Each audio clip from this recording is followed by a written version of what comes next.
전능하사 천지를 만드신 하나님 아버지를 감사하며 그의 아들 우리 주 예수 그리스도를 믿사오니 이는 성령으로 잉태하사 동정녀 마리아에게 나시고 본디오 빌라도에게 고난을 받으사 십자가에 못 박혀 죽으시고 장사한 지 사흘 만에 죽은 자 가운데서 다시 살아나시며 하늘에 오르사 전능하신 하나님 우편에 앉아 계시다가 저리로서 산자와 죽은 자를 심판하러 오시리라. 성령을 믿사오며 거룩한 공예와 성도가 서로 통하는 것과 죄를 사하여 주시는 것과 몸이 다시 사는 것과 영원히 사는 것을 믿사오나이다. 아멘. 그 피가 속에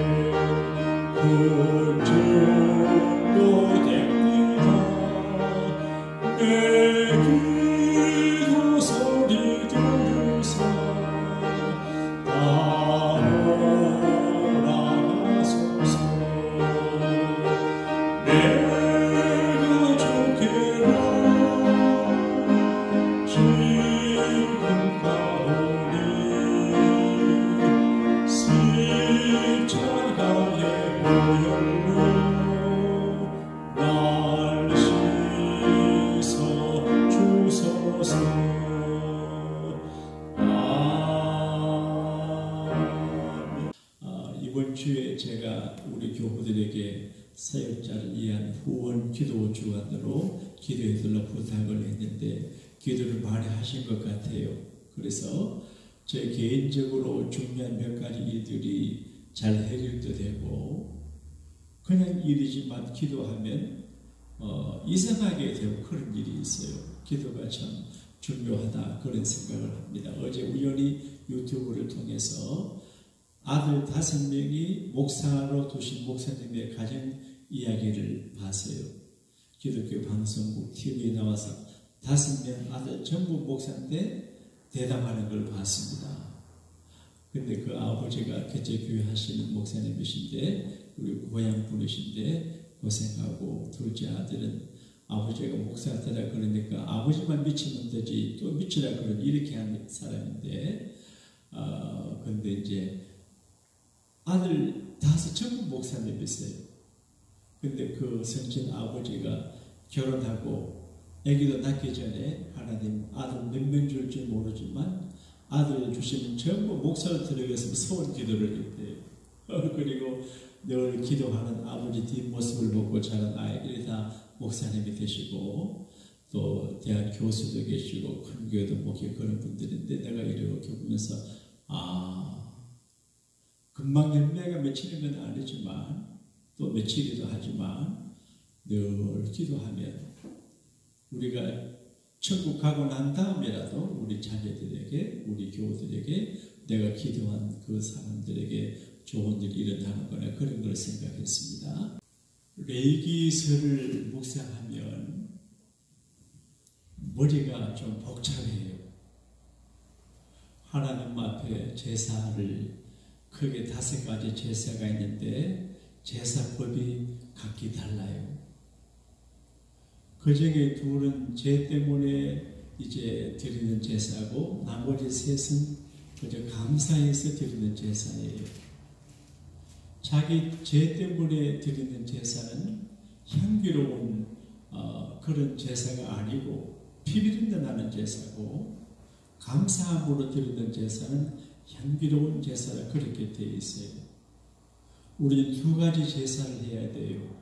피 비린내가 나는 피로 얼룩진 속죄함의 제사도 해야 하고 향기가 넘치는 감사의 제사도 잘 드려야 되실 줄로 믿습니다. 근데 복잡해요. 복잡해요. 근데 이 레위기서에 나와 있는 말씀의 바탕은 원리는 사랑인 것 같아요. 하나님이 내가 너희를 사랑한다. 너희도 나를 사랑해라. 근데 사람들도 사랑을 받고 싶은 마음이 있지 않아요? 근데 내가 원하는 만큼 사랑을 되게 못 받아요. 사랑을 받고 싶은데 그만큼 사랑을 해주는 자식도 없고 아내도 없고 남편도 없고 친구도 없어요. 그래서 늘 사람들은 사랑에 목마르고 사랑에 배고파요. 갈증을 느껴요. 사람들은 혹시 내 사랑을 충족시킬 수 있는 마실 것, 먹을 것, 사람이 있나 찾아다니는데 상처만 받고 돌아가요. 그래 사람들이 얼음장처럼 좀 차가워지고 사랑에 포기를 해요. 제가 어제 이 말하러 갔습니다. 우리 교회가 소개한 어느 장로님한테 갔어요. 신정식 권사님 요즘 일을 안 하신다고 해가지고 몇 번 갔는데 요즘 교회를 안 나간대. 자기 나가는 교회가 문을 닫았대. 한 7, 8년 다녔대요. 그래서 제가 장로님 제가 목사인데 이제 교인들이 교회 생활을 할 때 바라는 것이 뭡니까? 근데 교회 생활을 하다가 상처를 많이 받아가지고 마음을 닫아버린다. 그리고 예수님은 좋고 교회도 좋은데 교회 생활을 하다가 상처를 받아서 교회를 안 나가는 사람들이 너무 많다. 근데 그 중에 누구한테 상처를 받나 물어보니까 목사님한테. 그래서 목사님들에게 상처를 받아가지고 교회를 안 나가는 교인들이 많다. 그래서 어떤 목사가 되면 좋겠냐 물어보니까 겸손하고 교인들의 사정을 알아주고 위로해주고 그런 이야기를 해요. 그래서 아이고 참 좋은 가르침을 내가 받았다 그런 사람이 그러니까 외롭고 힘들고 위로받고 싶어서 교회 나오는데 목사님 율법적으로 이렇게 해라 저렇게 하나 당하시니까 견디지 못해. 그래 나도 율법적인 그런 목회를 하지 말고 사랑의 목회를 해야 되겠다. 그런 깨달음을 가졌습니다. 그리고 교인들과 교인들 간에 다툼과 상처가 있어요. 하나님은 우리를 훈련시키실 때 개인적으로 예수 믿어 성경 읽고 예배함으로 훈련도 시키지만 공동체 속에 집어넣고 훈련을 시키세요. 시냇물이 흘러가는 자갈밭은 자갈은 자기 혼자 있는 게 아니라 곁에 자리가 부딪히면서 몰한 게 깨워지고 부드러워지고 매끌매끌해지는 것처럼 이 교회라고 하는 공동체 안에 들어와 서로 좌충우돌 하면서 깨닫습니다. 원하는 게 깨워져. 그러니까 교회 생활을 하면서 꼭 상처를 받을 적에 하나님이 나를 다듬어 가신다. 그래 생각해야지. 기분 나빠도 그러면 안 되는 것 같아요. 그래서 왜 그러지? 그걸 생각해서 자기를 깨닫고 고치고 이렇게 앞에 나가는 모습이 교회 생활의 모습인 것 같아요. 근데 중요한 건 그쪽이 내 사랑을 몰라주고 얼음장 같아도 내가 따스한 온도를 가지고 조용히 사랑하면 때가 되면 녹아지는 것 같아요.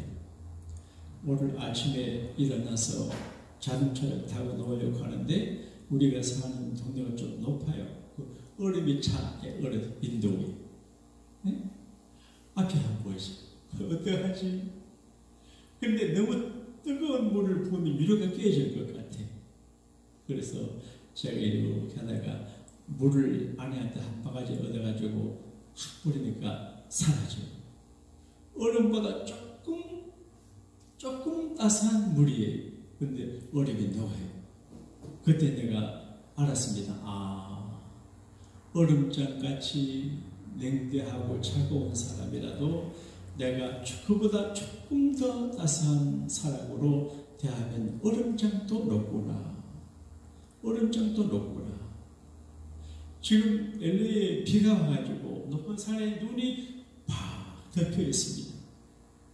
눈을 보면 두 가지 생각이 납니다. 저는 어릴 적에 시골에 눈이 많이 오잖아요. 양식에 귀하고 밀가루가 없을 텐데 이게 구약 성경의 만나처럼 이 흰 눈이 밀가루라면 얼마나 좋을까. 우리 아버지 어머니가 양식 때문에 걱정하지 않겠지. 눈이 밀가루라는 그런 생각을 했대요. 그 다음에 눈이 많이 와도 봄날이 되면 다 녹아버려요. 그래서 예수님의 사랑이 우리를 녹이고 또 우리의 사랑이 사람을 녹이고 신자들의 사랑이 불신자들의 얼음을 녹여서 교회로 나오게 하는, 그래서 뭐 잘했다 못했다 이거는 별로 중요하지 않아요. 선감은 절대적이지 상대적이거든요. 그러니까 무조건 사랑은 절대적이거든요. 그래서 사랑을 느끼게 해주는 목회를 내가 해야 되겠다, 그런 생각을 합니다. 사랑. 그 다음에 레위기서를 보게 되면 하나님 앞에 예배할 적에 중요한 거 있습니다. 레위기 2장에 보게 되면 모든 소재에 소금을 치라, 그렇게 되어 있어요. 하나님 앞에 제물을 드릴 때 거기에 소금을 꼭 치라 그렇게 되어 있어요. 지금 레위기서는 제사 국절이거든요. 어떻게 제사하냐, 그런 이야기. 오늘도 지금 피의 제사 이야기하는데 소금을 치라, 그래 되어 있어요. 그래서 성경을 찾아보고 묵상하고 기도해볼 적에 소금이 필요하구나. 여러분, 하나님이 세상을 창조하실 때 우리가 살아가기에 꼭 필요한 것은 다 허락해 주신 것 같아요. 근데 그 필요한 것 중에서 햇빛과 공기는 자연스러운 거지만 이제 사람이 꼭 취해야 될 수 있는 자의적으로 그게 소금이거든요. 그런데 소금이 맛을 비리면 무엇으로 짜게 하겠냐? 다만 버리요 사람들에게 밟힌다고 예수님 말씀하셨는데, 소금은 짠맛을 주는데 짠맛만 주는 게 아니, 지금은 냉동고 냉장고 얼음이 있지만 옛날에는 얼음이 없는 시대 아닙니까? 그러니까 그 중동지방은 소금이 절대적으로 필요하고 어디든지 소금이 필요하거든요. 그런데 하나님께서 바닷가에 있는 사람은 바닷물로 소금 만들어 먹게 해주시고, 바다가 아주 큰 곳에 있는 내륙지방에는 산에 또 광경이 있어서 돌소금이 있어가 소금을 먹게 하시고, 어떤 데는 옛날 바다인데 이제 그 육지가 됐는데 육지에 바닷물이 소금으로 쫙 깔려 있어가지고, 그러니까 어디든지 소금이 있게 했어요. 그리고 소금 장사 이야기도 있습니다. 이조시대 어떤 사람은 강화도 소금 장사다가 임금님이 된 분도 있어요. 왕족인데 대를 이을 사람이 없어가지고 그 소금 장사 얘기도 있어요. 그러니까 소금은 비싸지도 않고 하나 줬는데 꼭 필요한 거예요. 그런데 맛도 냅니다. 소금을 넣지 않으면 음식 맛이 안 납니다. 그리고 소금 속에 미네랄도 있고 소금은 소독이 됩니다. 제가 비교적 치아가 좋은 편인데 우리 아버지를 통해서 치아 관리 교육을 받았습니다. 그래서 치아보다 좋은 게 소금이다. 소금으로 양치하라. 그 치아를 관리하는데 가장 좋은 게 소금이거든요. 그래서 저는 자기 전에도 꼭 소금물로 반드시 하고 잡니다. 그런데 소금이 치료가 되고 회복이 되고 정결함이 깨끗하게 되고 이제 막는 걸 막아줘요. 한국에 안동 고등어가 유명한데 왜 그런지 아세요? 안동은 바닷가가 아니에요. 그러니까 고등어를 사가지고 와서 생활장에 소금을 절여서 이제 장독에 넣어두었다가 먹는데 적당하게 소금이 들어가서 간이 들어간 고등어가 그 간 고등어가 맛이 있습니다. 그냥 고등어 별로 맛이 없습니다. 간 고등어 그거 아주 맛있고 소금이 들어요. 이 부패를 막는다 그런 말이죠. 그리고 채소 같은 데는 소금이 딱 들어가면 부드러워져요. 여러분 부엌에서 가끔 이제 채소 김치 담는 거 보게 되면 태산처럼 이 배추를 사다 놔면 나중에 조금밖에 안 돼요. 소금을 팍 치면 부들부들하게 되잖아요. 예수님께서 너희 속에 소금을 두고 서로 화목하라. 이제 부생기, 배추 이런 것들이 그냥 뜨면 뻣뻣하고 이제 강건하지만 소금을 팍 뿌리면 흐물흐물해지는 것처럼 소금을 두고 자기 개성과 고집을 죽이고 부드러운 김치를 만들 수 있는 채소가 되라 그렇게 말씀하신 것 같은데 아예 소금을 두라. 그런데 옛날에는 3,500년 전에 날씨가 덥고 모든 재물이 상해요. 빵도 상하고 고기도 상하니까 소금을 쳐서 하나님의 재물을 썩지 않게 하라. 그런 뜻이 있는 것 같아요. 그래서 우리 영혼도 인격도 믿음도 썩지 않고 언제나 강건하고 깨끗하고 부패하지 않고 그리고 여러 가지 균류로 박테리아가 이익을 끌이지 않고 정갈한 모습으로 예배하는 뜻이 있는 것 같아요. 따라합시다. 소금을 치고 화목하라. 그럼 오늘은 피 이야기예요. 피. 제가 이 말씀을 묵상하다가 고민이 생겼습니다. 저는 이제 선지국밥을 좋아해요. 선지국. 그게 이제 지금까지 선지국밥집에 가게 되면 선지를 더 주세요. 돈을 더 줄 테니 선지를 더 주세요. 제가 우리 장인 어른하고 제가 살던 큰 도시 앞산인가 뒷산인가 그 아래 가면 수십 년간 불이 안 꺼진 선지국밥이 집이 있습니다. 부모 대대로 하는데 24시간 불이 안 꺼진 큰 가마솥에 선지국을 많이 갔습니다. 맛이 좋아요. 근데 오늘 성경에 보니까 피를 마시지 말라 그래 먹지 말라 되어 있어요.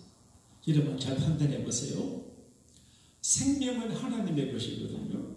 근데 성경은 피는 생명이다. 그 피 속에 생명이 있다. 근데 실제로 피를 다 빼면 죽어요. 근데 물과 비슷한 피 속에 생명이 있는데 그 모든 짐승을 잡거나 제사를 드릴 적에 그 피를 흘려서 하나님의 제단에 뿌리든지 땅에 묻어야지 먹으면 안 된다는 겁니다. 왜? 그 짐승의 피는 생명이 있는데 생명의 주인은 하나님인데 우리가 생명의 주인이 아니라는 겁니다. 내 생명의 주인도 내가 아니. 자살하는 사람은 천당 못 가요. 왜 그런가 하니까 자살을 하면 회개할 기회가 없어요.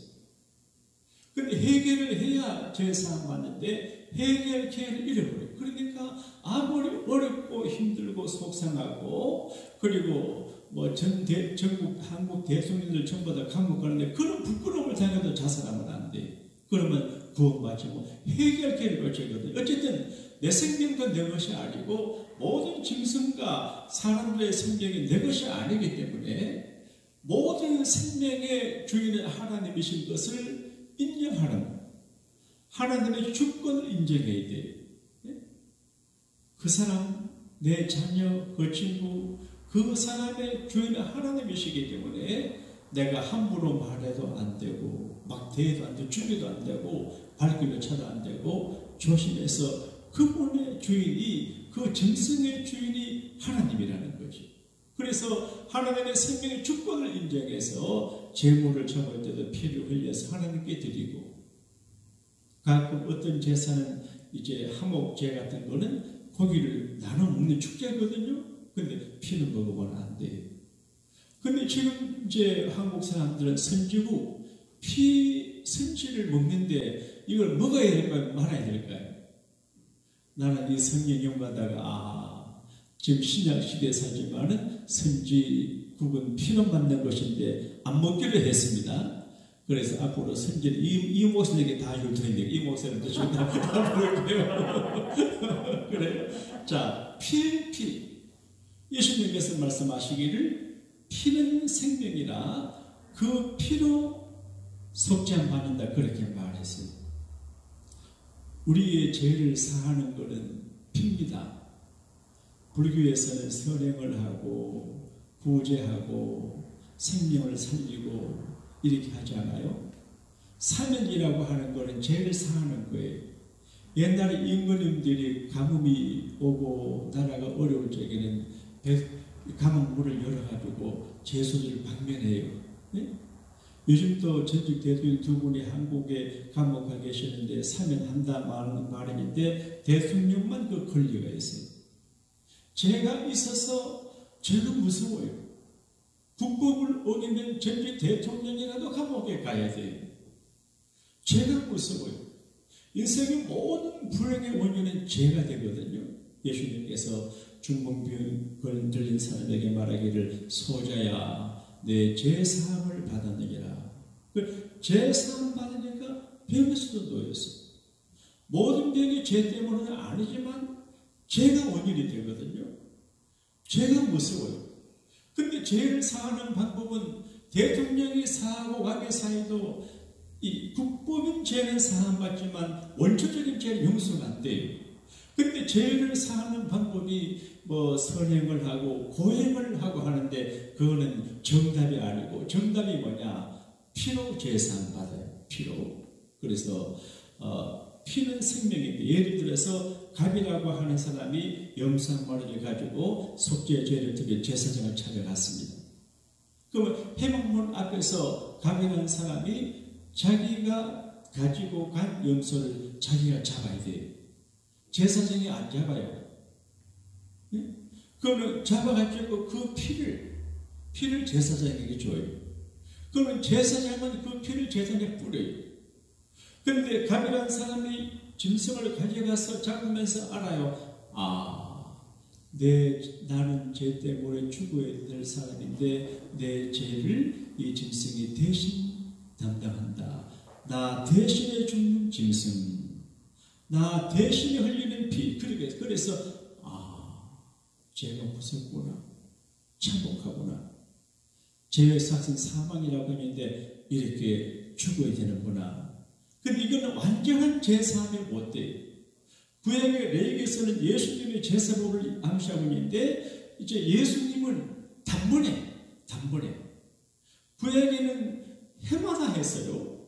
그런데 예수님은 단번에 그 죄를 상하시는데 히브리서 9장 12절에 염소와 송아지 피로 아니하고 오직 자기 피로 영원한 속죄를 이루사 단번에 성소에 들어가신다니라. 그러니까 짐승의 피로 죄 사함받는 것은 제사장이 이분의 죄를 하나님에게 구해서 사함받게 하는데 자꾸 해야 돼요. 그럼 예수님은 단번에 골고다 언덕에서 돌아가신 그 피로 영원한 속죄를 하시다. 그런 얘기. 그러니까 예수 믿는 사람들의 기쁨은 속죄함 받았네. 그 피로 속죄함 받았네. 이러거든요. 그래서 그 피로 속죄함 받은 은혜 가운데 살아가는데 우리가 이 레위기서를 통해서 또 어떤 교훈은 짐승의 피로 제사함 받지만 우리는 예수님의 보혈로 제사함을 받았다. 이런 이제 적용을 할 수가 있습니다. 피는 생명인데 그 피로 우리를 살립니다. 우리가 은혜 보좌 앞에 나올 적에도 내 담대함이나 인격이나 경건한 생활로 못 나오고 그의 피를 힘입어 은혜 보좌 앞에 나오거든요. 목사가 강단에 올라올 적에도 주의 보혈을 의지하고 올라옵니다. 그리고 교인들에 기도하고 어려움 당하는 분들 기도할 때도 주의 보혈을 의지하고 고난당하고 병든 사람은 예수님의 십자가 고통을 의지하고 기도해 줍니다. 그러니까 우리가 살아가는 것은 주의 피, 십자가, 주님의 고난당하심을 의지하는데 이상하지요. 그게 2000년 전의 사건이지만 지금 믿고 의지하면 그대로 현장화 될 수 있어요. 요즘 저는 화상 채팅을 애들하고 이렇게 하다 보면 참 신기해요. 한국의 어느 목사님은 부흥회를 인도하는데 샌프란시스코 교회 부흥회 인도하는데 한국에서 중보를 합니다. 놀랍지 않아요? 분명히 보여요. 그런데 한국에 있어요. 이게 가히 신적인 수준이에요.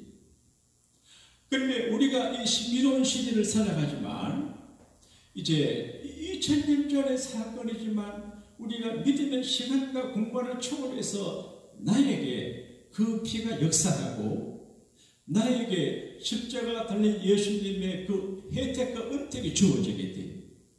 우리가 주여 믿습니다 할 적에 이 믿음이 얼마나 귀한 일인지 합시다. 주여 믿습니다. 주여 믿습니다. 전직 대통령 2분이 감옥에 갇혀 있는데 문 대통령이 사면해주면 좋겠는데 뭐 좀 이렇게 논란이 많은가 봐요. 근데 우리가 어떤 의미에서 감옥에 갇혀 있을 수가 있어요.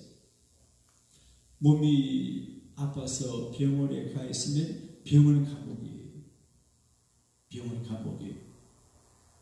그리고 가난하면 가난의 감옥이에요. 여러분이 가난의 감옥에 갇혀 있으면 아주 힘들어요. 정말 힘들어요. 그리고 불행의 감옥이 있어요. 좋은 집에 있고 자유로운데 마음이 불행해요. 이 감옥에 갇혀 있어요.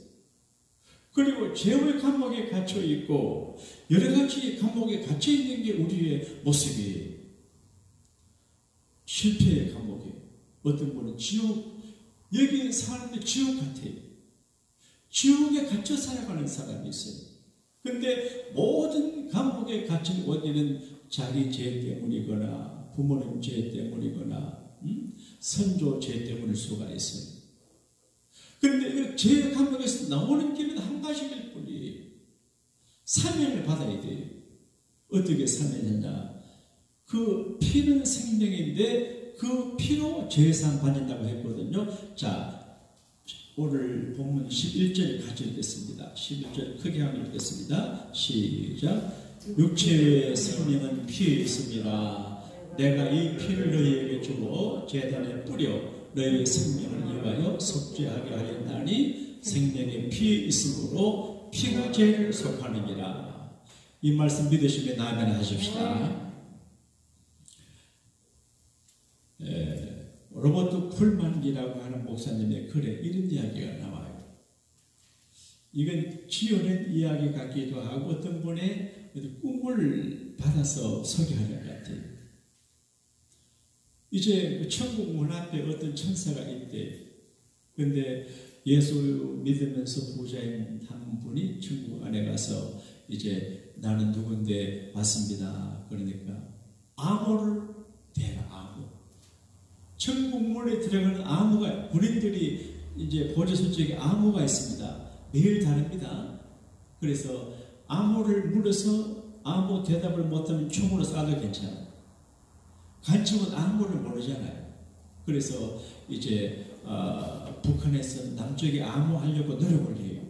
그런데 암호하니까 이분이 몰라서 저는 부자이기 때문에 교회에서는 또 헌금도 많이 했고 또 내가 사람들 존경도 받고 귀하게 살고 예수님 때문에 그것보다 잘 살고 왔습니다. 그러니까 암호가 안 맞대. 그 다음에 이제 인품이 좋은 목사님이 오셨어요. 그래서 암호를 대시오. 그러니까 나는 목사로 살았고 주님 일을 하고 평생 교회를 섬겼습니다. 그러니까 암호가 틀린다. 그 어떤 할머니가 오셨대요. 암호를 따라 그러니까 그 할머니가 이렇게 하다만 너를 반짝이면서 살다가 예수님의 피 하니까 합격을. 그러니까 우리가 어릴 적에 보는 돈 가지고도 천국 못 갑니다. 그러니까 예수님 믿음으로 가는 그 믿음 피를 믿는 것이거든요. 주의 보혈을 의지한다는 것이 믿음의 생활이 주의 피 보혈 때문에 제사함 받고 마귀를 물리치고 감옥에서 나오고 모든 게 다 잘되게 되어 있습니다. 할렐루야. 영원토록 내 하나님 예수의 피밖에 없네. 나의 참이 죄 없네. 예수의 피밖에 없네. 예수의 흘린 피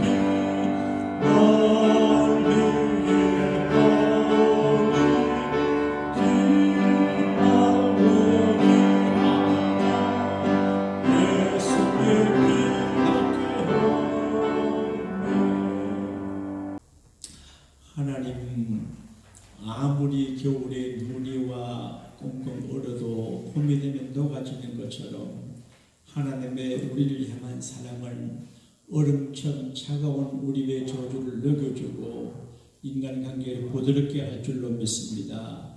제가 우리 교우들이 세상을 녹이는 따스한 사랑의 능력자가 되게 은혜 주시기를 기도합니다.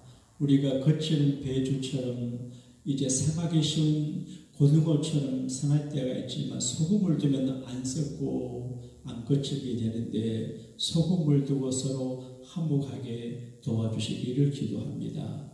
누구나 죄를 범하고 죄 가운데 살지만 우리 주님 예수님의 피로 말미암아 속죄함 받고 사면을 받게 하시니 감사합니다. 이 속죄함 받은 기쁨으로 오늘을 살고 영원을 승리하는 주님의 거룩한 백성들이 되게 하여 주옵소서.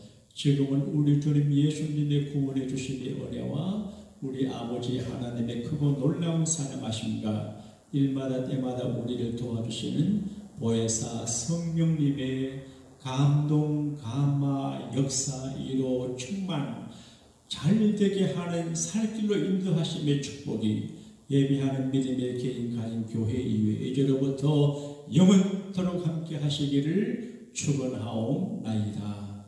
아멘.